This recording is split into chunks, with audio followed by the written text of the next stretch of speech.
আমি বাড়িতে আমার হাজব্যান্ড যেহেতু ব্রাজিল করে, আমার মেয়ে আর্জেন্টিনা করে, তো আমার মেয়েকে সাপোর্ট করার জন্য, তার দল ভারী করার জন্য আমিও আর্জেন্টিনা করি।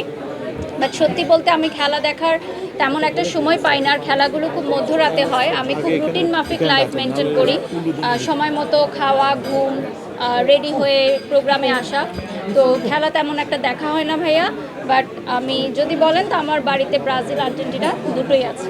যুগের সাথে তাল মিলিয়ে আসলে পরিবর্তন খুবই জরুরি, কারণ আমি অনেক বছর কাজ করছি, আমার পরের প্রজন্মও এখন কাজ করছে। সো আমি যদি যুগের সাথে তাল মেলাতে না পারি তাহলে আমি পিছিয়ে যাব।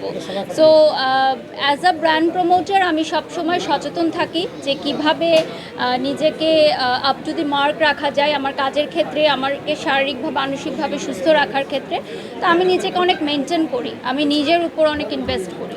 বুবলি আপুর সাথে একদম শেষের দিকে যখন উনি গর্ভবতী অবস্থায় ছিলেন তখন বেশ কিছু প্রোগ্রাম আমার করা হয়েছে, এবং যখন তিনি মা হয়েছেন নিউজে আসার আগেও তিনি আমাদেরকে জানিয়েছেন, আমরা তাকে উইশ করেছি, আমরা যারা কাছের মানুষ ছিলাম। তো আমার ভালো লেগেছে। আমি এটুকু শুনেছি যে ওনার কন্যা সন্তানের একটা ইচ্ছা ছিল, তো সেই ইচ্ছাটা পূরণ হয়েছে বাবা মার। তো এটা আমার কাছে ভালো লেগেছে, কন্যা সন্তান একটি আশীর্বাদের মতো, সৌভাগ্য বয়ে নিয়ে আনে। তো আমিও এটাই মনে করি যে ওনার জীবনে কন্যা সন্তান সৌভাগ্য বয়ে আনবে। ওনারা সুস্থ আছে আলহামদুলিল্লাহ, এবং খুব শীঘ্রই উনি কাজে ফিরবেন ইনশাল্লাহ।